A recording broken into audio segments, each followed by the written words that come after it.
This is presented by the Community Relations Council of the United Jewish Federation of Tidewater. And here's the commercial. CRC transforms issues into action through the community, public officials, and government, the media, and other faith and ethnic communities. And our mission is to motivate, you should all know this, motivate, educate, and advocate. Robin, is that amazing? That's branding. That is branding.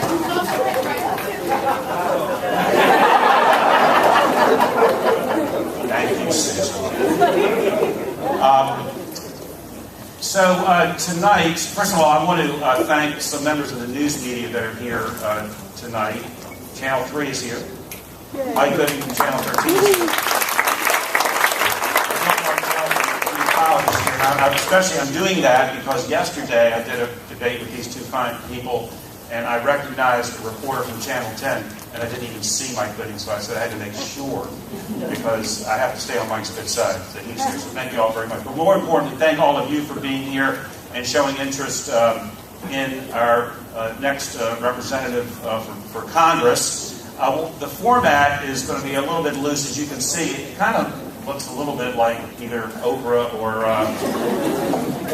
the debate the other night with who was doing that last one? Is that Candy Crowley? Who was it? Bob Schieffer. He's older than me, so exactly like him. But anyway, I want to keep it a little bit loose and more sort of conversational. But the questions, I have some questions. Some have been sent in, and there are cards. Who has the cards? There's a card lady. Who else has cards? What? You have cards over here. Robin has cards. And there's cards in the back. So we have plenty of people with cards. So if you want to write in a question, feel free. Just raise your hand and they'll bring you a card. Fill out a card and they'll bring it up to me. Or actually, I think we have Jeff Cooper is over here. And so they will screen the questions. And Megan too. And then they'll get some up to me and we'll determine which ones will fit into our format tonight. So anyway, so it's my pleasure right now. I'm going to bring them up. Scott Rigell, our congressman from the 2nd.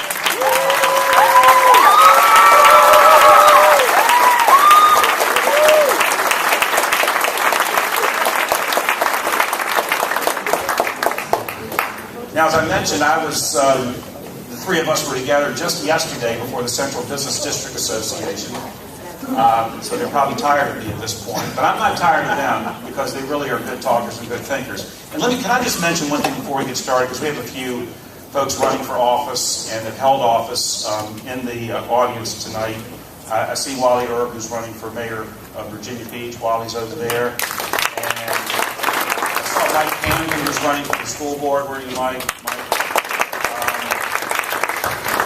And let's see. Alex Kalasinski, who's running for the school board, right over there. Bill Bingham is here, who's running in Kempsville for city council. Who else did I miss? Who else? Oh, that's right. Dr. Amelia Ross Hammond, who's also running for city council. There's a lot on the ballot if you live in Virginia Beach, so I've told people, bring a book, a chair, and be patient, but it's going to take a while to get through the lines on Election Day, November the 6th. Okay. We're going to give each one of these fine individuals a couple minutes to introduce themselves to you, and then we'll start some questions. So we didn't flip a coin, but what the heck? Paul, you go first. Unless you want to go first. Did you already figure this out? No, we're all friends. All right, go ahead. We are. Go ahead. Good evening, and thank you to the JCC. Thank you to Joel Rubin for moderating, and thank you, Robin Mantle, wherever you are. I know you put a tremendous amount of work here. Thank you all for being here. This is a great night. Thank you for stepping up. And I clearly want to thank my family that's here with me tonight. Anna, Matt, my wife Susan. Thank you for all your love and support over the last 16 months now, I guess it is. Couldn't have done it without you. Tonight, I think you will hear two very different competing views about how we move our country forward. And probably two different approaches in terms of how we want to earn your votes. Now, from the beginning of my campaign, I've been very much, as I've always been in business, a straight shooter. I'm going to tell you about the specifics, about how I'm going to solve problems. That's something I've always done. And I think that's important for the voters to know the exact specifics about how you're going to solve problems. Now, Congressman Rigell, we've had a couple of debates at this point in time. He has some great, very polished talking points. And I got to tell you, I must say, you are a really good public speaker, much better than I am. So, I appreciate that. But Congressman Rigell has not been very specific on a lot of points. So hopefully tonight we'll get into a lot more specifics. Like, how are we going to put off sequestration? This that Congressman Rigell voted for, and it's going to cripple our economy if it starts in January. Congressman Rigell has also been, a little light, making sure that he moves a little bit away from his voting record, because I got to tell you, he's running ads saying he's, bipartisan and quite a moderate, and I think I'd move away from my voting record too, because he's voted 92% of the time with his party. And the Heritage Foundation has actually named him the most reliable conservative vote in the Virginia delegation, more reliable than Eric Cantor. I think that, we need to step up here. Congressman Rigell has also stepped away from kind of the fact that he has supported for women taking away their right to choice, including in cases of rape and incest. And I got to tell you, that's something that I disagree with. Over the last 15 months, I've traveled across Hampton Roads doing a lot of listening tours, and what I've heard is you're tired of the partisanship. You're tired of the gridlock that's caused this Congress to be the least productive Congress in the last 7 years. You want people in Congress to focus on jobs and economy and not the radical agenda. And for my 30-plus years in business and community service, that's what I've done. I've helped create thousands of jobs, including right here in Hampton Roads. I've worked with my longtime friend and Governor Warner to help save Virginia taxpayers over $750 million and balance our budget the right way. Now, this is how I think we need to move our country forward. But we have a lot of work to do. There are many things left to do. We need to grow our jobs here, and that means growing small businesses and balancing our budget and, making sure that we put our veterans back to work and making sure we have an education system that's world-class again. And one thing that's absolutely clear, and I know everyone in this audience understands it, we have to strongly support and with absolute resolve stand behind and beside Israel. Now, as many of you know, I married into my Jewish family about 30 years ago. And since that time, I've very much felt that I was a full part of this community.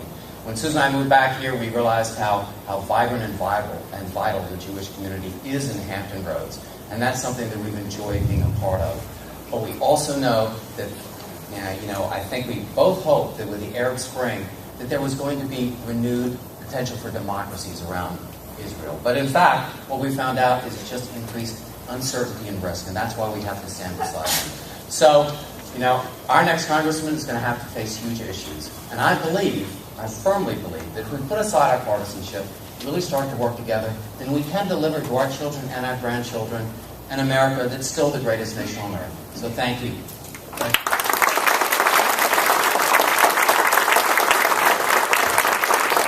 Well, good evening and welcome.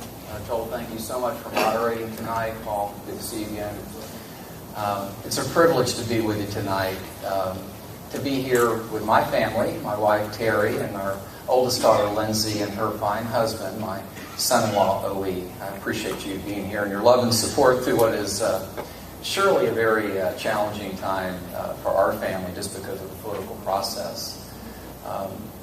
This is a defining moment for our country. I really believe this. Our economy is really troubled. It's difficult to get a job. If you have a job, you're concerned about whether you can keep your job. We have external threats to our country and to Israel, and I welcome the opportunity to talk about that and my support for Israel. But we must be strong here at home in order to stand with Israel and to be able to be there for her, to both prevent an attack and also to respond if one should occur. And I think this is a principal topic that we need to work through here tonight. I'm glad to see the young people, so many young people here, to be engaged in this whole process of what I trust will be a spirited and civil conversation and debate about where we go as a country. We're here tonight. We're able to assemble in this beautiful place, and I appreciate Robin extending that kind invitation to me to be here as well, because we have brave men and women around the world right now who are defending us. There is, I would think, a young corporal maybe in Helmand province in Afghanistan, somewhere he doesn't want to be. They're meeting, our men and women in uniform are meeting their obligation to our country, generations both past and present. The same is not true for us here. We're not meeting our obligation to them. And I think the way we honor our veterans is by fighting for the America that they love and putting in place the right policies that will unleash the greatest job-producing engine the world's ever known, the American entrepreneur. I know quite a bit about that. I'm a 30-year businessman. Paul has, and I reference him now only because he came out swinging, which is fine. I somewhat expected it. But he's misrepresented who I am and what I believe with hundreds and hundreds of thousands of dollars of negative ads. And I welcome again the opportunity to set the record straight before these good folks here tonight so they can make an informed judgment on November the 6th. We have so much more in common as Americans that binds us together. And I have been committed, Joel, my entire, short of 2 years of serving this wonderful district, to finding common ground. Been recognized by Warren Buffett on this, been recognized by Time Magazine for this. I encourage you to read the most recent editorial by the Virginia Pilot. What you're saying, Paul, is just it's not connecting with reality. So I think the more we talk, the more the two choices will become clear. I welcome a careful examination of my service to you and your family. And let's get started. Thank you again for being here.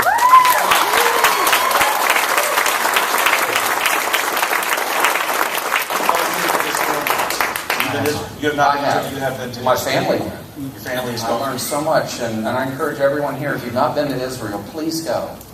It's important to understand the threats that this really tiny country faces. Israel cannot afford to have a bad day. It's like being, just yesterday, about 80 rockets were launched into Sderot in the southern part, right outside of Gaza. I was there. Lindsay, you were there. We toured the police facility and saw the rockets. This is something that most Americans really can't grasp. It'd be like rockets coming in from Suffolk here. So I appreciate the opportunity that I had, and I even had the opportunity to meet with President Shimon Peres, and we'll talk about that more, but I want to make sure that we go where you want to go in the conversation.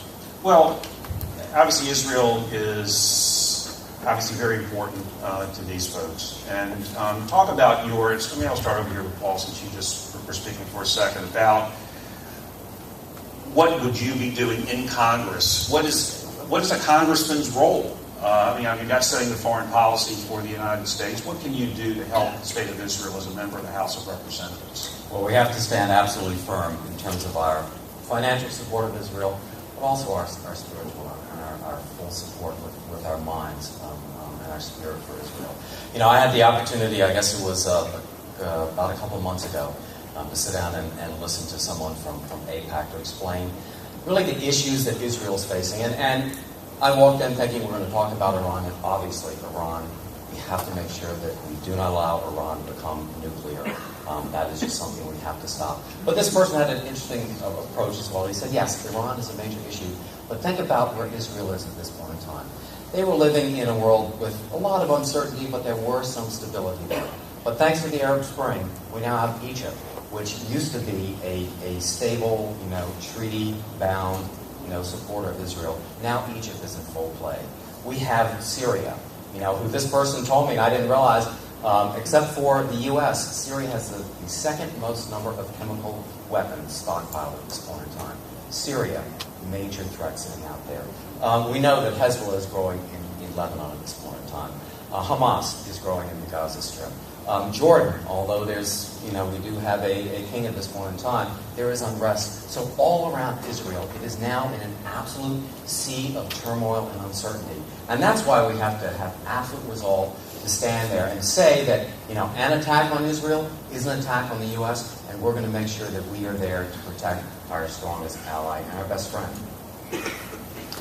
It's important, any conversation concerning Israel, I think we have to go to the highest level and understand for each and every American why it's critical that we stand with Israel. There's a basic and profound philosophical divide, and it is, I suppose, spiritual as well. Those who are leading Iran, they are militant jihadists. They do not value life. This is a fundamental difference here. If they could have a policy of mutually assured destruction, that is, they could destroy Israel, but also be destroyed, what is unthinkable to us and what kept us at kept us safe with respect to the Soviet Union, when Reagan, became firm there, mutually assured destruction. That logic flow does not apply to the Iranian regime. They cannot be allowed to enrich uranium to the point to where they can make a nuclear weapon. This is not an option. And I would think that, and I'm confident that we're in agreement on that. Now, with respect to the role of Congress, first of all, I mentioned this in my opening remarks, and I'm going to come back to it because it's critical. When we're borrowing 40 cents on the dollar, when we've choked out entrepreneurship and Dodd-Frank has gone too far and overregulating our banks, these kind of things weaken America, and thus we are not able, as much as we should, to be able to stand with Israel. And this concerns me long-term, not just today, but long-term. I had the privilege of serving on the House Armed Services Committee. And as part of that, I've been a strong advocate to make sure that the weapon systems, the support, the military support that Israel needs is given to Israel. And my votes reflect this. The key, I think, at this point with respect to Congress is to oppose the initiatives that are being taken right now by the Palestinians, for example, to get a higher status in the United Nations, because there's some implications to that. And as Paul rightly pointed out, Israel isn't a bad neighborhood, and they can't afford to have a bad day. The pressure must increase on the sanctions, and I have actually additional sanctions that need to be enforced in addition to the ones that are currently in place. Would you be upset if Israel attacked Iran without informing the United States first, given that we may be in a position of having to respond ourselves? And I'll ask you this question, too. Okay. You've asked one of the more difficult hypothetical questions that can be posed to any person, whether they're serving in Congress or running for the presidency. Israel wants peace. Israel, as Prime Minister Netanyahu said, is not the problem in the Middle East. It is the solution. Amen.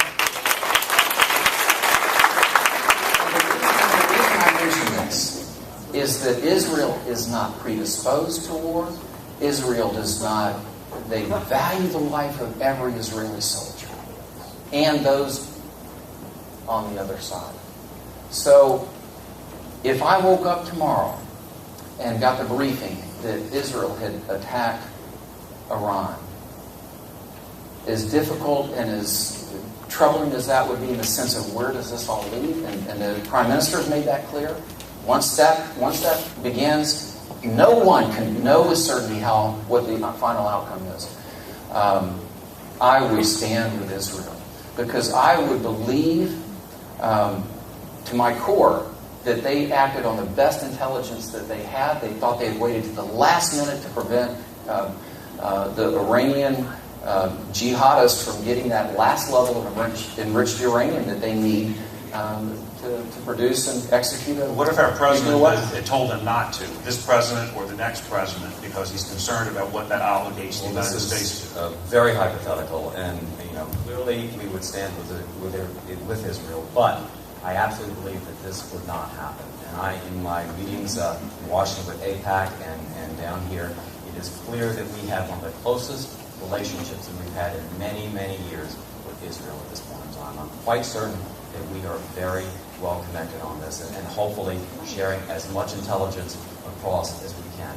Now, at the end of the day, we must stand with Israel, but I don't think that's going to happen because I think we have one of the best and tightest relationships, and that's fed through the increase in support that we've been giving them each year over the last 3 years. It's fed through the relationships that I think that we built between the countries over the last 3 years. I think we're in a very good place with Israel now in terms of making sure that we're part of standing behind them and assisting them in these decisions. Robert Gates was here at the Norfolk Forum. He says a strike on Iran would be catastrophic for this world. What is your view on that? Well, I believe that we need to continue to push the sanctions as hard as possible. And they are very severe at this point in time. They can be more severe. There are additional sanctions that we can put on. But clearly, if you look at what's happening, Iran, the economy is falling apart. Their oil output is declined dramatically. Their currency is down 80% from where it was. There is unrest happening there because of the sanctions that we put on. And now, fortunately, and it's taken a while to get here, but we even have people like China and Russia that are joining in rebukes of Iran at the UN. This is where I think we need to be focusing our efforts, and that we make sure that we drive them, their economy, so that they know they've got two choices at this point in time. They can step back from the nuclear program and join the League of Nations of the world, or they can stand alone and wither. Patrol, the enforcement of the sanctions is not uniform. India, China, for example, are two countries that are outright circumventing some aspects of the sanctions. And so I would like to see both the administration and through leadership in Congress as well to tighten up those sanctions, to put increased pressure on our trading partners, including India and China. It's pretty interesting to note that Iran does not actually produce its own petroleum. It has to have that imported. It doesn't have the refining capability. So there are some options out there in terms of sanctions that I'd like to see advanced, including sanctions on those who work with the Iranians to import their oil. There are companies worldwide that are working with the Iranians to assist them in their port operations and also in their international airline. So there are ways to put additional pressure. It would be just a profoundly sad day with a degree of uncertainty that is sobering to all if Israel did have to preemptively strike Iran. Not one of us wants that, but it must be one of the options. It must not be taken off of the table, because I really believe there are some folks, including the militant jihadists who are running and leading that country. They at times only understand an equal and opposing force. We have a question from the audience. If the Palestinians form a power-sharing Palestinian Authority government that includes Hamas as a member, should the United States Congress cut off foreign aid funding to the Palestinians? I'd say Go ahead, you go first. either way, but absent a absolute repudiation, and I just can't really envision this, absent a repudiation of terrorist activities and that mindset, I would want that, and when you present a question like that, I certainly reserve the right to think, do it, ponder it, to consider all the alternatives, but my initial reaction is, and I believe as you phrased the question, that if they form some type of an alliance, let's say, a power-sharing arrangement with Hamas, which we consider to be a terrorist organization. Well, then we absolutely stop supporting the Palestinians. That has got to be in the quiver. I mean, that's just...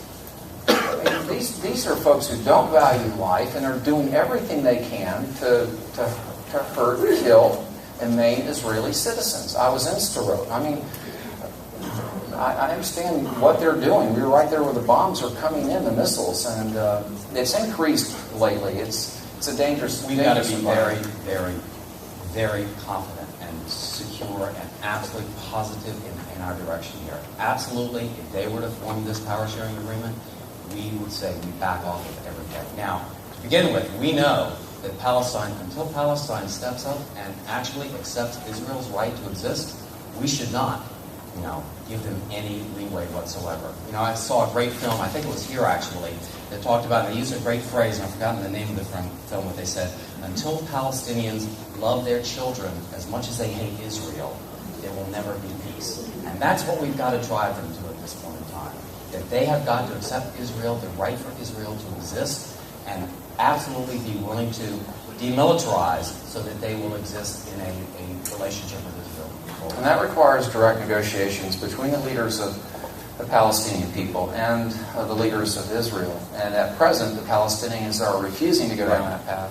They're seeking to go through the United Nations. They're seeking to become, I think the technical term is a non-voting member state. Why they want to do this is in part to legitimize and actually open access to the International Criminal Court. The reason they want to do that is so that they can go back and hold Israeli leaders and try them for war crimes for their operations principally in the Gaza Strip. This must not be allowed to happen, and I oppose their initiatives and their efforts to have a higher status within the United Nations, and I trust the administration will do the same. Do you think the United States should talk directly to Iran? That story sort of came out the other day and was denied by everybody, but when these things tend to be mentioned, there usually is maybe some truth behind it. Would that be a good thing to do, to have direct negotiations so we can move away from this abyss of war? The biggest risk to Israel at this point in time is nuclear Iran. But it's more than that. I think it's the biggest risk to our world peace. As we all know, that if Iran were to get the nuclear weapon, it's not just their ability to use it, but it's their ability to sell it to anyone around the world, any terrorist organizations. And that's what we have to stop right up front. Now, to whatever extent we can be a party to making sure that we get Iran to back off of their nuclear intent at this point in time, I think we have to take that advantage. If it is behind the scenes, secret negotiations, absolutely. This is the biggest risk to Israel, and I think the biggest risk to our world peace at this point in time. So we should take advantage of any possibility to be a party to them coming to the table and their desire to be a part of the World League of Nations. Well, instinctively as a person, if I'm at odds with someone, that happens occasionally in every facet of life, maybe a business or something like that, my instincts are to go to that person directly and to sit down with them. And though those are my instincts with respect to Iran, unless and until it makes an overt affirmation of Israel's right to exist, I do think that the posture of working through intermediaries is best. Through a nation like Switzerland or something like that. As much as I want them to come to the table and for the president to meet directly, there has to be some core foundation of humanity here. And I think this is so troubling to all of us as fellow Americans, regardless of political party, is that why is it that when the Prime Minister of Israel, when he goes to the United Nations, has to talk about Israel's right to exist? Why are we still talking about this so many years later after the formation? Israel's deed goes back thousands of years. We know this, and it's just so troubling. And I understand why he does it. It must be done. But they're talking about the actual right of it. What nation has to go to the United Nations and say, is the President of the United States, the United States really has a right to exist? This is why our arms are around and with Israel, because there cannot be any daylight there between the nation of Israel and the United States. And we stand with Israel, both economically and culturally, militarily. The bonds between us are strong and must be stronger. I encourage the young people to go to Israel. Whether you're Jewish or not, this is good for America. And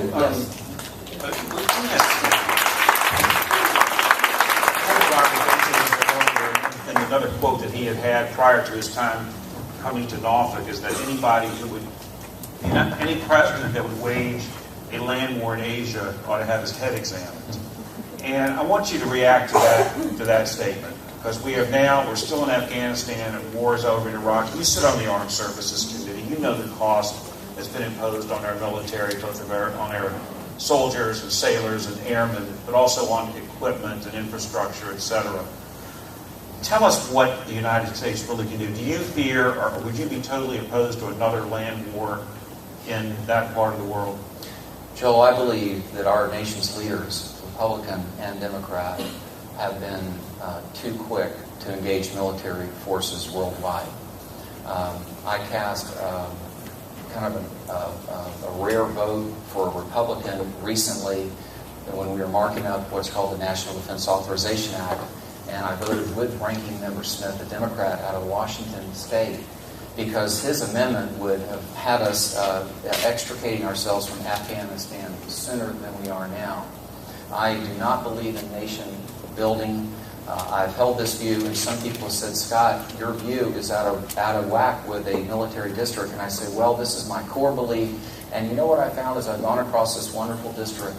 This, overwhelmingly, I believe, is the view of the hardworking folks and the men and women who serve in our armed forces. I introduced a bill. I'd only been in office about 3 months, and I introduced a bill. I think this is another example of how I view these important matters.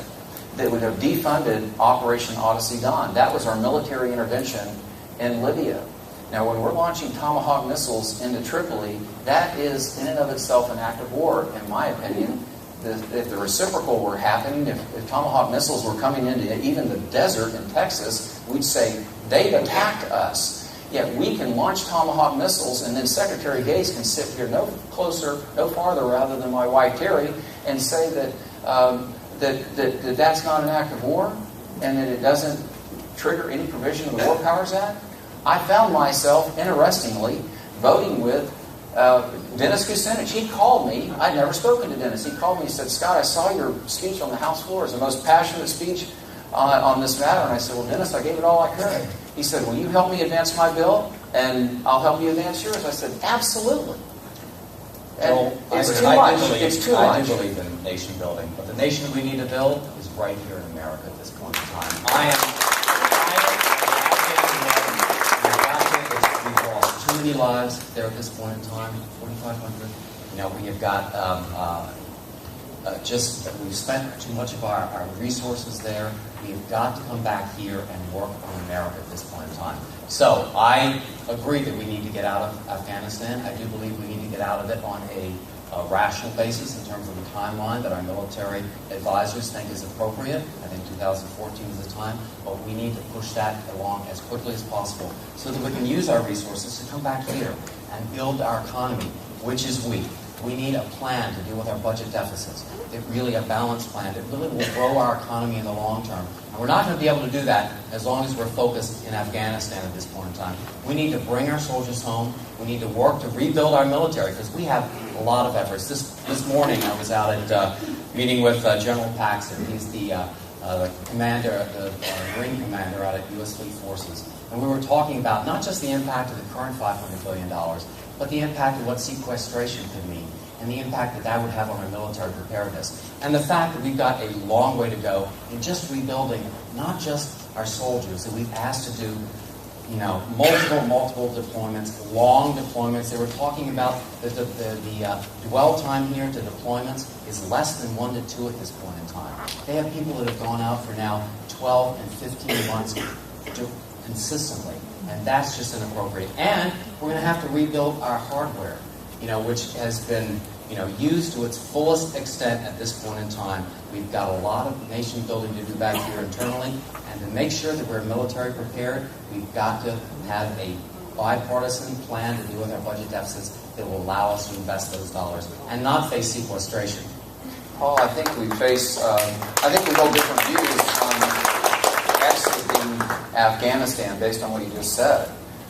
You referenced 2014, and you started to give kind of the administration's view on this. It's kind of, you said, we need to get out of it now. This is the view that the military advisors but see, my point is this. Congress is not a potted plant in this whole process. I agree. We have guidance that we give to our military commanders, and also through you ask the right questions armed to make services. sure that That's correct. Now, right. Let's be clear. The president do you is think the that commander. 2014 is not the way? No, I think we need to accelerate that. In my view, and my votes reflect this. And I voted against the reconstruction efforts in Afghanistan. And I also voted against the Governor Romney's in support of 2014. We hold a different view. So you believe that Yes, I do. As soon as our military advisors say that we can do it in a safe way and draw down and make Here's the reality of the situation. They work for the commander-in-chief. And once you get up into the 2, 3, 4-star level, I'm going to tell you like it is. There's a political dynamic here. Okay? If you want to advance and you want to get that 3rd star, that 4th star, you salute and you start saying that's okay. And that's when they can go. And that's why the president could, I think in a most offensive way, be so dismissive of Governor Romney's comment about our Navy. And he said, well, we don't do, bayonets and horses either. What the governor was saying is we're at 285 ships. We could go down to 200 unless the president acts, which I trust that he will. He said he would. This is the most serious matter. But our senior advisors, our senior military leaders, there is pressure on them to adopt the administration's position. And I believe, as I've talked to so many of our senior commanders in more of a private setting, that we should accelerate our exit. We have a good heart as American people. We want to change people. But that culture, there's endemic corruption. I met with General Petraeus. I got briefed by the CIA. I got briefed by General Petraeus in his office in Kabul. It really is time to accelerate this, and it's not Congress's role, in my view, just to say, oh, what do they want? Let's just do that. Absolutely. You need to ask the right question.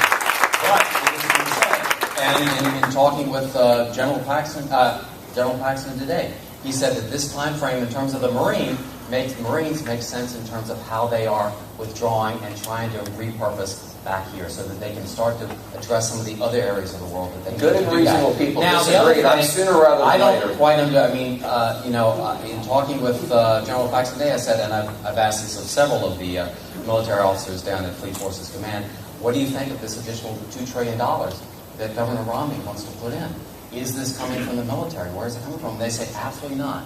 This is not part of what they are requesting. This is something that's coming in above board, and I don't quite understand why we should take Governor Romney's position of let's just push an additional $2 trillion in the military when our military... I haven't advocated for that. I haven't advocated for that.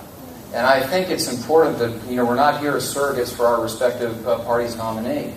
I've been very clear, in both privately and publicly, when I hear some of my colleagues say that the president is slashing the defense budget. This is empirically not true. And I point out that each and every year under President Obama's budget, defense spending goes up, albeit by a small amount, but that's the reality of it. When my colleagues... See, I'm willing to take sandpaper to my own party, 80 grit. And for every opportunity that I have to do that with the Republican Party, the same is true. I can easily identify multiple examples. 90% of the time with your party. That's not a very, and when you were running before, you were going against your prior opponent for voting with this party, much less than that. The bills that we've advocated and advanced in the House, there are over 30 job bills that are in the House that we passed that are now sitting in the United States Senate. I felt so strongly about this, I went and met privately with Senator Reid. We agree that the Senate has absolutely not done their job. We need a Senate that steps up and does their budget. But as I said the other day, if the Senate came up with a budget that's as hyper-partisan and uncompromising and cuts our cornerstones of our economic future, a robust economy, as the Ryan budget did, I couldn't support it in the way that you supported that. I'm thrilled to be here tonight because we're going to get down to some real reality. The budget that he's referring to, the House Republican budget, the Ryan budget, listen carefully, over about a 10 or 12 year period, spending goes up about 3% a year. 3% a year. Okay, it goes up. We spend more as Republicans. We spend more on Medicare, for example. He won't tell you that. The president's budget goes up around 4.3%. And the budget that you call extreme, Paul, it takes 24 years to balance the federal budget. If you listen carefully to what Paul's telling you tonight, I welcome a conversation about any aspect of the federal budget. What you'll see him do, he'll put up a barbed wire electrified fence around every part of federal spending. And you can't tax your way out of where we're headed. When I say this is a what I mean by that is that both parties, I think, need some real work on their position. Paul, if you have a specific plan, if you have a specific... I am silent right now. I want to hear your specific plan. Balanced, bipartisan plan. Okay, that's something you can hold in your hand. Let's talk about sequestration. How are we going to stop sequestration? I welcome a conversation. Okay. First of all, we need $1 trillion in order to do that. And I put forward a plan the other day. Number one, yes, we let the Bush-era tax cuts expire for those people making $1 million or more. That's not the impact of $450 billion right there. Number two, we let Medicare negotiate drug prices with the pharmaceutical companies. The Veterans Administration can do that. That's $250 billion. So we got $700 billion right there. We got to get to $1 trillion. So we got a little ways to go. But there are a number of areas that both Republicans and the Democrats agree on. Now, they may be smaller, but they're things like, the Senate has passed a farm bill. They reduced farm subsidies by $23 billion. The House has yet to pick it up because of the partisan gridlock going on there. That's $23 billion. We want to get rid of all these federal office buildings that are empty. That's another $15 billion over the next 10 years. We want to cut, and both sides agree, cutting the congressional budgets by 15% and the White House budget by 15%. That's another $13 billion. You know, we start to add this up, and we're going to get there. But we need specifics, not this, well, let's pass a bill to say we're going to have to pass another bill to take care of some All right, let's frustration. start from the bottom and work our way up. I am one of the few Republicans that did the analytical work I think necessary to come to this reasonable and, for me, right and proper conclusion that the Grover Norquist Americans for Tax Reform pledge was not wise. It hurts our country, and I repudiate it. And it works against meaningful tax reform. So I'm an all of the above options person with respect to how we navigate through this. I can go to Congress and be open to any reasonable alternative that's presented. Now, when you mention Medicare and the ability to negotiate drug prices, that sounds really good. In fact, I think I'm for it. I'll take a look. But you are the only person I've ever heard quote a number. I'm glad Bill Bartell with the Virginia Pilots here. Please proof check this. I couldn't find any more than $150 billion, but if you have a number that's $250 billion, I'm open to referencing that. I could not find it. Our staff couldn't find it. We'll look for it. $150 billion is bad. Well, no, it's a good start. I'm ready for common ground. We have Democrats over our homes all the time, just like this. I want specifics. I have specifics. With respect to what? Sequestration? Sequestration. First of all, the way, I think it's important, though, Paul, when you have, I think, unfairly kind of taken a cheap shot on so many things. On so many things, including sequestration. Okay? You reference your good friend Governor Warner all the time. Okay, he's a good man. I consider him a friend, not as close as you, but he's certainly a friend of mine. He voted for the same bill. I don't agree with Governor Warner all the time. So did Senator Webb, former Secretary of the Navy. Talking about sequestration? The budget control. Well, he said I voted for sequestration. Even the phraseology is wrong. I voted for the Budget Control Act. Congressman here voted against it because he said it would cripple our economy. You voted for it and was quoted in the Virginian Pilot as saying you didn't think it would hurt our economy. We even had Senator John McCain here a couple of weeks ago who said he's sorry he made that. He wished he could take that vote back, that it was a bad vote. If you want to hang on to sequestration for the next, all the way through November the 6th, that's fine. Yes, Congressman, you voted for the Ryan budget. But let's also make sure we put all the facts on the table here. You also voted for the Tea Party budget, which is so extreme. There were 100 Republican men and women congressmen that voted against it because it was so extreme. It doesn't cut just across the board by 15%. It cuts all this discretionary spending by 30%. It also, instead of taking 10 years to privatize Medicare, it privatizes it in 5 years. So those are two votes that you did take. Well, even more extreme than the only person that I've ever had describe it as a Tea Party budget is you. Republican Study Committee budget known as the Tea Party budget. Well, whatever nomenclature you want to add to it to make your point, I'm fine with. I'm glad we're here tonight. Here's one other. Joel, let me finish this. This is really important. I look at Virginia too as a great. You're wondering why I'm here. This is good. This is almost what you wanted, maybe. No, this is fine. But I really believe, I look at Virginia too, our wonderful district, home of more men and women in uniform, active duty and retired than any district in the country. And I'm mindful of this responsibility and the privilege to serve this very special place. But our country truly is threatened by the fact that we're borrowing 40 cents on the dollar. And when someone says to me, Scott, you're right, it's not fair to our grandchildren. And whether a person's a Democrat, Republican, an independent, or just fed up with all of us, and that's an entirely rational place to be, I say, no, it's not our grandchildren. You got to move it up not 1 but 2 generations. It's everyone who's here tonight.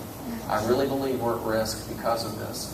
And when I come home from Washington for the last time, and I don't know when that is, maybe it'll be January, I hope it won't. I hope it'll be longer if you give me the privilege to serve you. But I have to know that I did everything I could to stop this fiscal trajectory. And I have voted, I've taken difficult votes. When I put this voting card that's in my coat pocket and I put that in there and I vote for some of these bills to cut federal spending, I knew that we'd be here, maybe not in this forum, but in some other forum where we'd be talking about this. But when I say it's an experiment, here's the reason why. See, I really believe the American people are ready for the truth. I believe they're ready for the solutions needed to move us in the right direction. And I believe they're ready for leaders to rise up and do the right thing. And so that's why I put this forth for your consideration.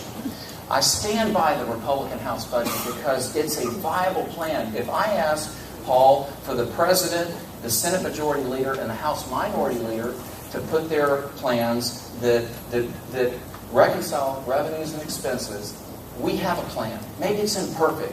Maybe it's in need of modification. I'm open to that. But there's nothing there from the President. There's nothing there from the Senate Majority Leader. And there's nothing there from the House Minority Leader. Well, let me tell you what mine criticism. is. Let me tell you where mine is. I think the number one goal of dealing with our budget deficit has got to be a robust economy for the long term. I agree. Absolutely. That's the way, not only are we going to help close the budget deficits, but hopefully we'll get back to the point that we had in the 90s where we had a budget surplus and we start to pay down that national debt so our kids and our grandkids won't have to deal with it. But the only way we get there is to make sure that we have a strong economy. Now, your approach, which is an all-cuts approach, which takes some of those cuts in education and infrastructure and scientific and medical research that are so important to growing our economy long-term, and it gives additional tax breaks, triples the tax breaks that you give to people making $1 million or more. And frankly, I think that's the wrong approach. I think we have to have a balanced approach. Listen, in the Bush era tax cuts, that gave people making $1 million or more $126,000. The Ryan budget augments that by $250,000. That's tripling. Those are the numbers that are out there, absolutely. But what we need is a balanced approach. Yes, we have to cut federal spending. $4 trillion package, $3 federal spending cuts. I absolutely agree with that. $1 of revenue. And I've had some experience, here right in the state, as I mentioned earlier. I worked on Governor Warner's Efficiency and Effectiveness Commission, where we had about 6 months to come up pretty quickly with a down payment on a huge budget deficit.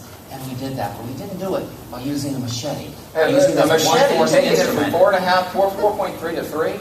We used a scalpel and we actually cut things so that it didn't impact the long-term economy of Virginia. And as you know, by the end of Governor Warner's term, we were the best managed state in the nation. We were the best state to do business, so we were able to do that. That's what the Ryan budget doesn't do. It undercuts and really will weaken the cornerstones of a good, robust economy. And that's what we need to do more than anything else. I wanted you to finish the point because I was waiting for you to say, Scott, here's the specific cuts that I think you've been running for about 15 months now. I just mentioned a whole bunch of cuts a moment ago. No, I've yet to hear you say any cuts. You talk about your cuts for a second. How you cuts do that you make? Because there was a column in the paper today that I think we saw by Robert Wright where he talked about European-style austerity and whether their economies are suffering and whether that is really the course for the United States. Should we be deeply making cuts into the federal budget, and what will be the impact on our economy? Can we really have an economic revival with having serious cuts in our budget? Well, I'm an entrepreneur and a business owner who's transitioned into public service. I have been creating jobs since I've been about 22 years old. I'm 52 now, so I guess that makes it around 30 years of this. I believe that coming to an agreement, a definitive agreement that reconciles revenue and expenses is in and of itself an act of job creation, in as much as it takes out a lot of uncertainty. I want to repeal and replace the Affordable Care Act, which has a load of taxes in it, and I have those here if we ever need to reference those. But I think it was unwise of the President and the Democrat majority at the time to ram through a bill that we didn't understand in the midst of a fiscal, financial crisis. That was unwise timing. It was too much and too fast. That in and of itself is, I think, would help restore certainty.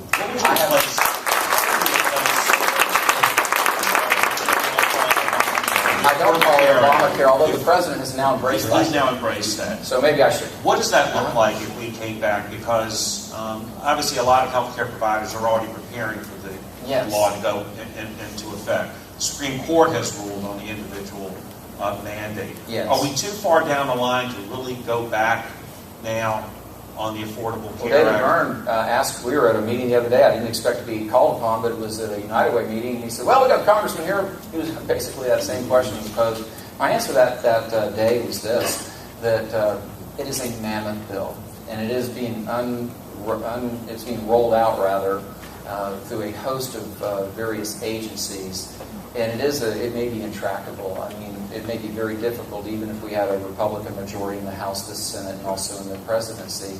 But I do believe that we should go in that direction because we can do better. I'm a strong proponent of H.R. 3000 that has been presented and advocated for by my good friend, Dr. Tom Price out of Georgia. It's a great bill, and there's a lot of common ground there. There are some things in the Affordable Care Act that I agree with the President on and my friends on the other side. I'm happy to say when we have common ground, to me, I celebrate that. When we worked together to get Fort Monroe named a national monument, that was a real privilege to be in the Oval Office with the President. I believe that our children should be able to, particularly in this difficult economy, should be able to stay on their parents' policy till age 26. Pre-existing conditions is something I haven't had in our business at our Freedom Organization. I just couldn't imagine trying to figure out this person has a pre-existing condition, this person doesn't. So there is a lot of common ground there. But there's You voted 30 times to repeal the Affordable Care Act. You get to vote once. You get to vote once to replace it. Let me share with you what I've learned as a understand freshman. what would happen if any of those votes went through, which they could have. Immediately, women would be paying more than men, as they were for so long. Those kids who were on their parents' policies, they'd be off their policies up to the age of 26. Pre-existing conditions, that would be part of that. So how can you vote to repeal when you haven't even voted to replace it with anything? You don't have a plan yet to replace it. So how do you even vote to repeal it? Because we have an alternative, H.R. 3000. And let's go back, if we may, for a moment. With your permission, if you don't want to allow this, that's fine. But with respect to sequestration, let me explain how this. Let me explain how this works. When you're in Congress, you're not presented with an option of, well, I guess you could vote present. But let me explain where you would be. You can either vote yes or no. A vote no at that time, if you follow your logic flow, voting no, and that vote prevailed. Here we were at a fiscal, really a crisis. We reached our debt limit right there. It would have shut down the government. It would have put the paychecks of our men and women in uniform, including those who are in harm's way, at risk. And our credit rating would have been severely damaged. This was a bipartisan agreement that you're having the luxury of looking back and critiquing. Well, there were people I just want us to all understand what the alternatives were. Against it. And you know what? If enough people had voted against it, we heard Secretary Geithner at that point in time say, yeah, we probably can work it for another month, but only if Congress comes together and really makes something happen. Now, if enough people voted against it and said, we have to fix this now, but look what's happened.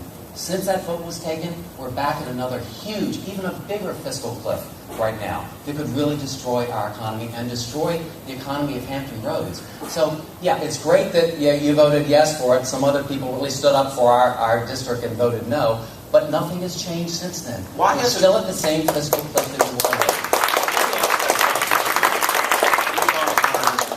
in. Campaigning again that we need to come together to forge solutions. And I think when you cast that vote, others cast that vote, it seemed to many people to be a very reasonable vote. We could not go up that fiscal cliff. Correct. The debt ceiling had to be raised at the time. But everybody thought that something would be done well before this election in November. Why has nothing happened? Well, I think it's really interesting that the Virginia Pilot, not a publication known to really proactively stand with Republicans, wrote just such a gracious, I thought, endorsement. And they said Scott Rigell is probably the least, should be the member of Congress least held accountable for this because it was 15 months, we've done so much. What they were referencing there was the work we've done to bring Democrats and Republicans together. There are caucuses in Congress, groups that are formed to advance particular causes. There are caucuses for motorcycles. There are caucuses for cranberries, for example. Nothing wrong with that. But I got up there as a businessman. I was there for about 6 months, and I thought, I'd already led by example by cutting my salary, cutting my office's salary, declining all federal benefits, self-imposed term limits, won't meet with a former member of Congress who's a lobbyist, all kinds of things I did to lead by example, something I learned at Paris Island. I looked around, I said, there's not a caucus here that's designed to intend on fixing this place. So I created one. The first thing I did was reach out to Jim Cooper, a Democrat from Tennessee, a good man. And with him and his co-leadership there, we have recruited Republicans and Democrats. We've got national attention for this. A group called No Labels. You'll hear more about this in the years ahead. Some of the top business people in the country are coming together to really put pressure on Congress. They sought us out. I didn't seek them. They said, we like what you're doing. Will you be a spokesman for No Labels? And I said, I certainly will. Paul, when you reference that figure of 92%, what you're failing to know are some of the most defining votes that a member of Congress can cast. The Eric Holder vote. I was one of 2 Republicans to vote against criminal contempt. I met with both parties. But you voted for civil contempt. Because it was absolutely merited.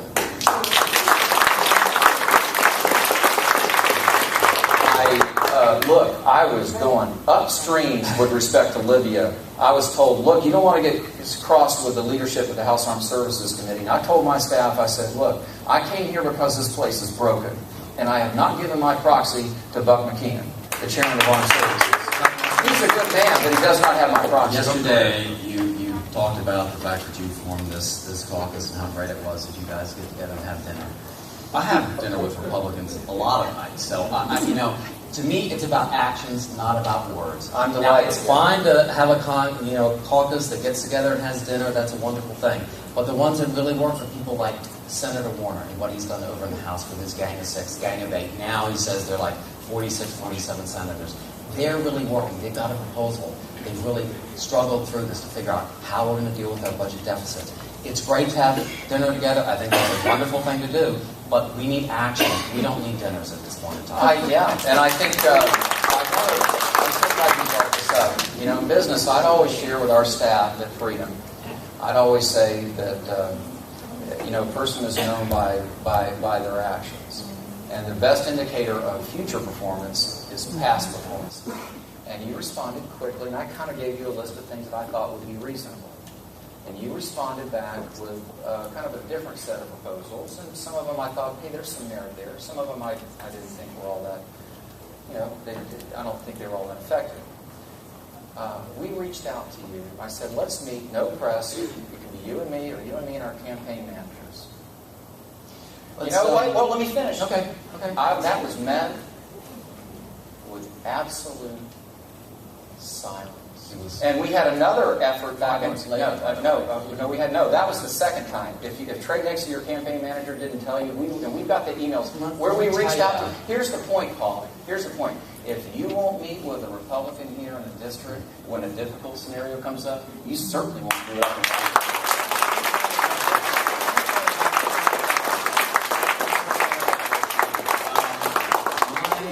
Campaign manager met with Congressman Rigell's campaign manager, and he got this letter to bring back to me. Before my campaign manager walked in my office, Bill Bartell was calling me, asking me about this letter. Before I'd seen it, you released it to the newspaper. Now that's not exactly what I call being very civil. So that, and this is what you are going for. It was done simultaneously. Your campaign before I received it. So we had back, and you did your not campaign manager respond. had. You did not respond to my letter for about 5 months. No, we asked for you. No, there were two possibilities. We will agree to disagree on this point. Switch subjects for a second. You talk about social issues, because I had actually a veteran Republican fundraiser came up to me the other day and said, I wish my party would get off of the abortion issue and so many other social issues.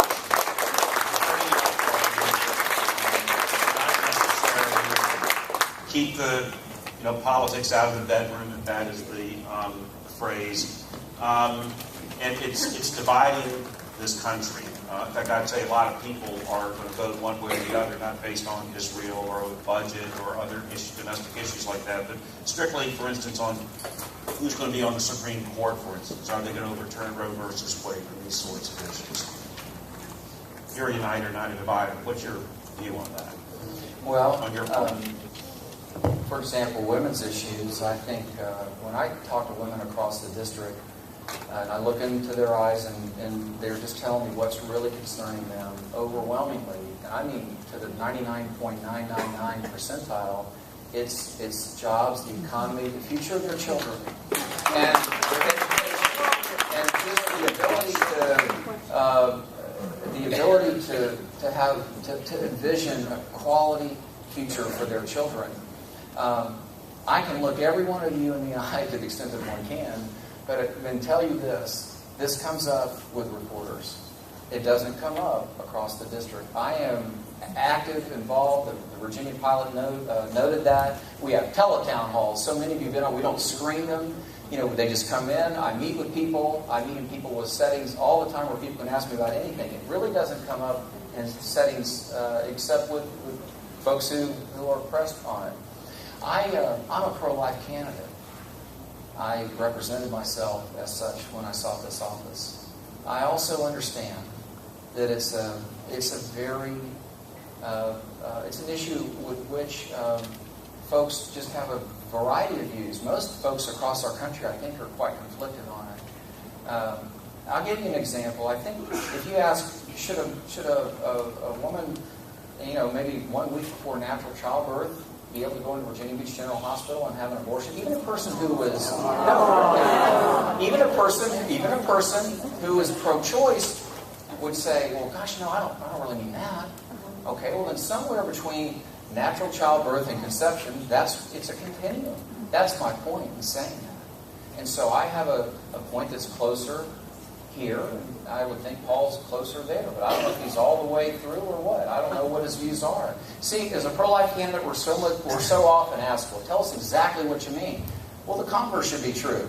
To the extent that you're going to ask me, let's go with what are the outer limits, Paul? What are the outer limits? Now, you've misrepresented who I am and what I believe. I believe that a woman has a right to an abortion, certainly in the case of rape or incest or the life of the mother. And I think we should agree upon, let's make adoption easier and elevate a culture of life. This is who I am and what I'm advocating for. And I also respect the law. The law is the law. I've given you plenty of time because I wanted you and I'm happy to allow you to say anything. Thank you. I appreciate that. In this district, I'm not sure who you're hanging out with, Congressman. I've done over 70 of my listening tours with 15, 20, 30 people. And starting in January, no matter whether it was Republicans or independents or Democrats, the women's rights issues, based on what happened in the General Assembly, everybody was talking about that. So I'm not sure who you're hanging out with. That I've met around this district. I've met a lot of people. Nothing to do with that. Now, but let's, okay. But in the second week you were there, you said you were going to go and work on jobs and the economy. And you did co-sponsor 2 bills on January 20th, 2011, H.R. 3 and H.R. 374. One of them is the personhood bill.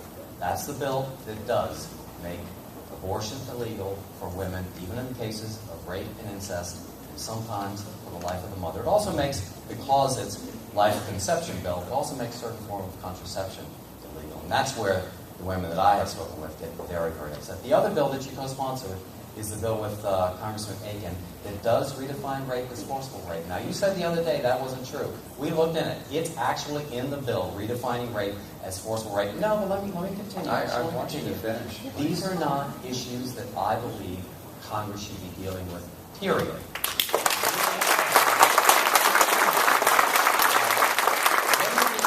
What we need to be dealing with in Congress are economic issues. And that's why I'm a supporter of the Paycheck Fairness Act. That's why I support the Lilly Ledbetter Fair Pay Act. And you haven't responded to that. I would like to know if these economic issues, I know where you stand on the social issues, the women's choice issue, but I'd like to know on the economic issues where you stand. Well, Paul, you've taken it upon yourself to be the entire judicial branch of the federal government, I suppose. You're interpreting this bill in a manner that you want, and as I shared with the WHRO audience that night, that you spent hundreds of thousands of dollars of ads misrepresenting who I am as a person and what I believe. And you've done it with that classic, I was so disappointed in you as a friend. Oh, come on, Congressman. No, look at the ads, Paul. You can. I have. You have run almost twice the number of negative ads on me that I've run on you. Is there a person? Is there a person in the room? Really? Is there a person in the room who's ever seen an ad of Paul Hirschbiel in slow motion grainy video? Well, I can tell you, most people are turned off to all the ads.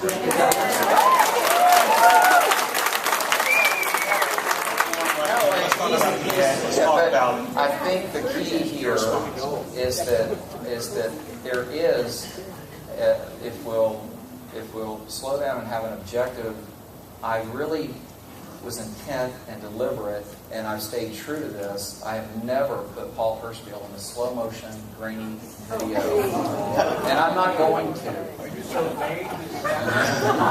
I'm not going to do that. I knew that we could run a better campaign, and I think that's what the folks in the 2nd District want. And I've been encouraged by what I've seen and heard across the district. The most recent ad that you've run, which is great. This is the ad that they've been running at the president. The fact that I approved the plan that wrote $716 billion out of Medicare and out of our seniors' hands.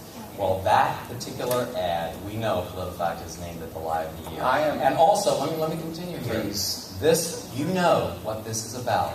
These are savings that are brought about by overcharges that the insurance companies and that the service providers have provided, over the years, that we are taking those savings back and paying for additional preventative care for seniors and reducing their drug benefits by $600. But more importantly, and this is why it's like,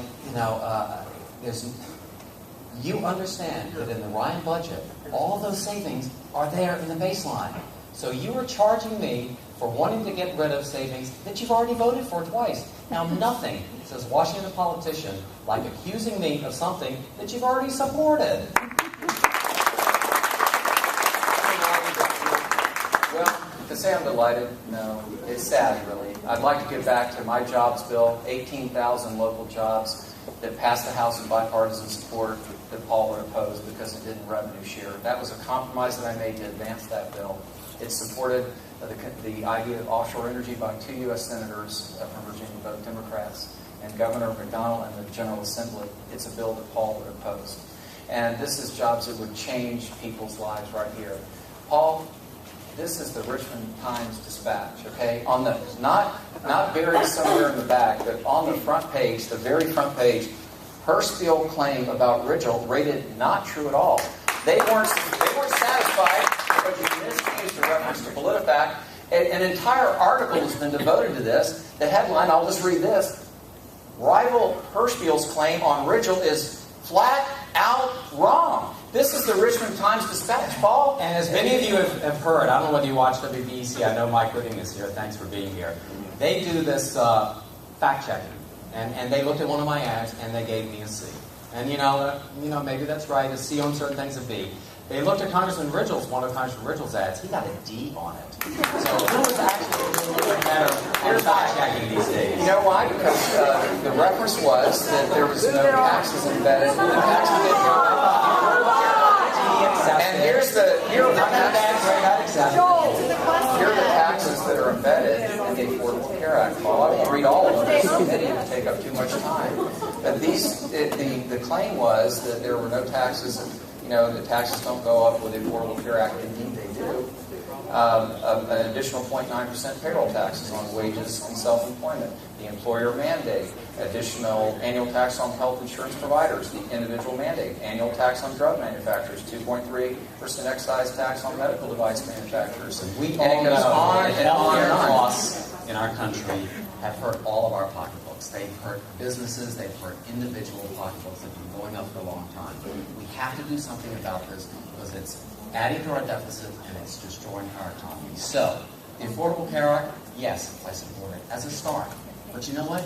we are going to have to improve it. We've never done a significant piece of legislation in our country where we haven't spent a decade long making it better. So why not, if in this bipartisan, field that you want to make sure we do this, why not sit down as Republicans and Democrats and say, okay, this is what we've got now. This is where we want to go. You don't like this, you like this, you like this, you like this. As we do in business all the time, compromise. Why don't we work to make it better? Instead of trying to repeal when we don't have anything to replace it at this point in time, let's try to work together to make it better and not waste time anymore.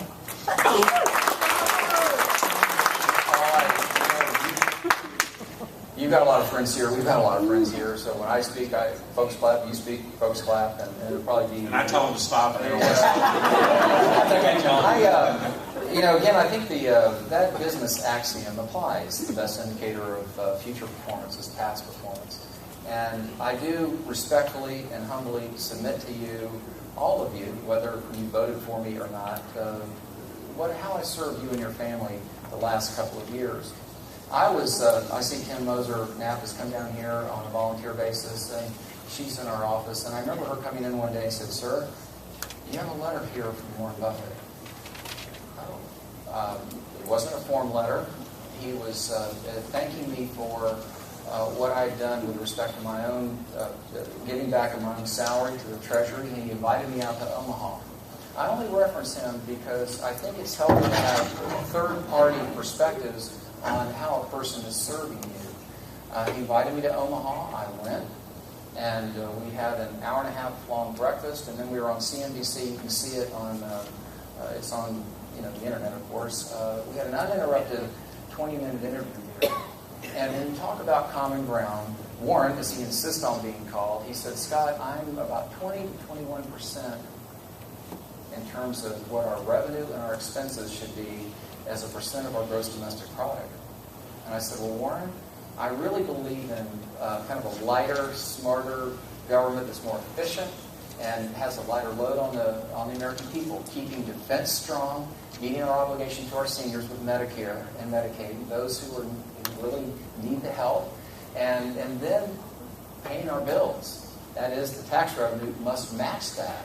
And I said, I really, in my mind, around 18 to 19, but I can go to 20, and I've been on record on that matter well before I ever met with Warren. And here we go. We've got common ground there at 20%. And I believe, and I see my good friend Tim Scott's come in, a fellow congressman from South Carolina. Thank you, Tim, for being here. And, I believe that I've been, and I say this respectfully to this group, but I believe I've been a leader in this in terms of elevating our understanding of our federal budget, the risk that it poses to each and every one of us, regardless of party, and the steps that need to be taken. Paul has vilified the Republican budget. I just state facts. But there's no definitive alternative. You talked about sequestration, a pretty good shot at that, but there's no definitive long-term plan. And our president's been in office 4 years now. He waited to ask for the commission, the Simpson Bowles. The commission took about 10 months to do its work. We waited with great anticipation for this. They issued a final report, at least with some of the leadership did of that. Within 2 weeks, the president walked away with it. Walked away from it. So here we are. We have no plan on the Democrat side. I think it's wonderful that you met with Warren Buffett. I think it's wonderful that you are rethinking the no-tax budget. But why did you go back and vote for the Ryan budget, which is an all-cuts approach, does not look at any revenue?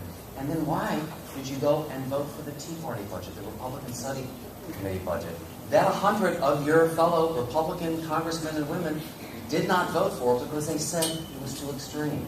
Why did you take that vote? Well, you're putting words... Make your answer short because we've been through this issue already. Okay, well, he's putting words in the mouth of other Republicans to say it's too extreme. I don't know which ones he's referring to. This is a choice that you have on November the 6th. I believe I have the political courage to say what must be said in order to save this country from bankruptcy.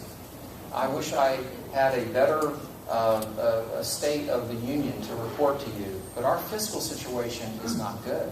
It threatens every person here, regardless of political party. And when I put that card in and I vote to reduce federal spending, I do so thinking about your children and your grandchildren. And I'm not concerned so much about sitting 3 feet or 4 feet away from a friend of mine. And indeed, we are friends. We'll be friends after this is all over. We've been through a lot together. We love education. Paul's done a lot of work in that area. But I am a person who is willing to control federal spending with that voting card. And I believe that must be done. And I'm also telling my Republican colleagues boldly that the numbers lead me to an inescapable conclusion that this yield that we are going to have of 16.9% for our tax code is not sufficient. It needs to be around 20%. That's the fiscal reality that we face. All right, I want to control federal spending as well. And I've said over and over again, $3 of spending cuts to $1 of revenue generation. But we have to do it smart, Congressman. We can't do it in a way that's going to undercut our long-term economic growth. And for me, that is education, and that's workforce training, and that's making sure we have that skilled workforce. It is investing in infrastructure, which the Ryan budget cuts by $316 billion. That's roads and bridges and rail to help us with our transportation here, to make our port able to grow. And it cuts scientific and medical research. Now, I lived in that world of technology in the 80s and the 90s, and I know that we need to own the technologies of the 21st century in the same way we own them in the 21st century if we're going to get those great jobs in the future. And we're at risk. So those are the things that I think we need to continue to invest in an all-cuts approach that then gives those benefits to millionaires, additional tax credits to millionaires. That will not grow our economy. You like me this all-cuts approach, Paul. You voted for it. It's not accurate. I am a Republican who is boldly and I'm open to additional revenues. I've made that clear. I voted on the bill that was before me, Paul. That's what members of Congress do. You vote for the bill that's before you. Okay, we're about out of time. First of all, I do want to recognize, I'm going to give you each a minute or so just to wrap up, but I do want to mention Glenn Davis is here from Virginia Beach City Council.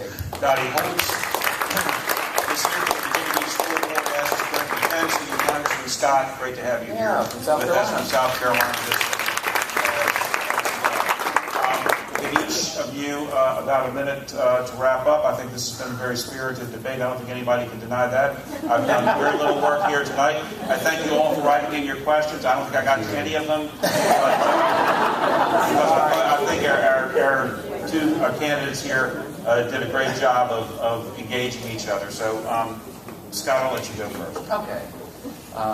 Again, thank you for moderating, and thank you all for being here this evening in this beautiful and very special facility. And I do thank my friend Paul for being here, and we will get this as friends. I hold in my pocket here, and I think I'll take it out here. That I have here. You don't have to pay me for this. No, anyway, I always keep my father's.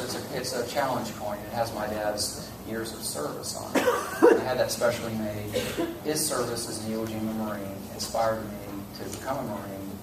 And one of the things I learned there, I was only in the reserves for 6 years. I never got activated. I have such deep respect for those who serve on active duty, and certainly those who have been in combat, and indeed our goals for our families, those who have lost a loved one in service to our country. But I am mindful that we're not meeting our obligation. They're meeting their obligation, and we're not meeting ours here. And so I approached this job with a great sense of urgency. I know that Democrats love this country. Even those who are here tonight and have your sporting sticker for my friend, I know you love our country.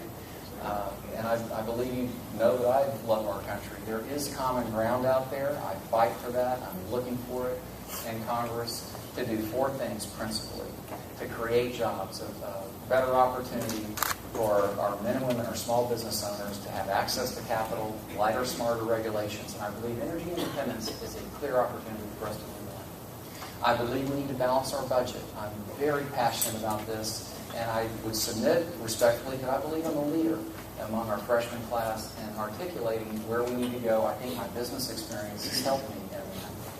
Third, supporting and standing with our men and women in uniform, making sure they have the best equipment, training, and leadership to accomplish the mission. And then finally, and importantly, changing Congress rather than having it change me. I formed the Fixed Congress Now caucus. We have Republicans and Democrats over regularly.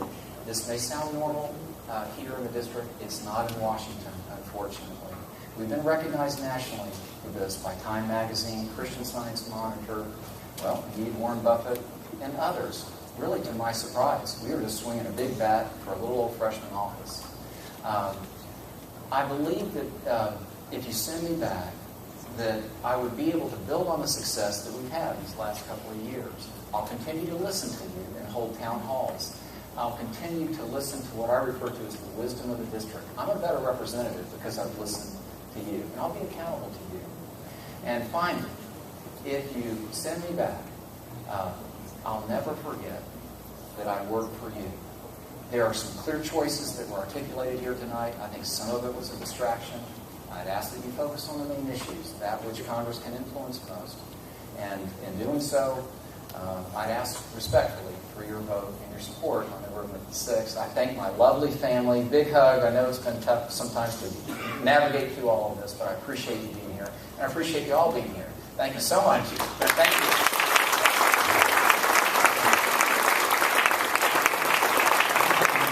Yes, thank you all. Thank you all for being here. And thank you, Joel. You did a great job, even though you think you were just sitting here. You did a great job. And Robin Mancol, you're in the back over there. Please, thank you. You did a great job. Thank you. And yes, Congressman Scott, Rigell and I have been friends for a long time. We will be friends at the end of this. We have very different perspectives on how we believe we need to move our country forward. But he's a good man. He is. I've worked with him on several charity events actually, and he is a very good man. But there are big differences between us, and I think you saw a lot of them tonight. Congressman, we didn't get to talk a lot about it, but Congressman Rigell has the perspective that we need to, privatize Medicare and cut education funding, for example, in order to give bigger tax breaks to millionaires. I just fundamentally disagree with that. I believe we do need a balanced approach. We have to cut federal spending. We have to look at revenues as well. But we have to do this in a way that continues to grow our economy. And that means continuing to focus on education and make it world-class again, and supporting our seniors. Over the last 15 months, I've done, as I said, over 70 of these listening tours, and I've heard what you said. You are tired of Congress that's not getting anything done, not solving any problems, and just kicking the can down the road one more time. Well, I think I have experience that shows that I know how to bring people together in bipartisan ways. The way we built our statewide early childhood initiative. I know how to solve problems in business, in making sure that, getting to that balanced budget, but doing it in a smart way, as we did under Governor Warner's term, to make sure that we continue to grow our economy. These are all things I understand how to do, and I look forward to the opportunity to using those skills when I get to Washington. Now, the voters of the 2nd District will have a very clear choice, and I think you've heard that tonight, in this election. If you believe Congress is broken at this point in time, if you're tired of hearing Washington politicians say one thing down here and do something else up there, and if you believe that we really need firm, strong leadership with common sense solutions in order to drive our country forward, then I'd be honored to have your support on November 6th. Thank you so much for attending.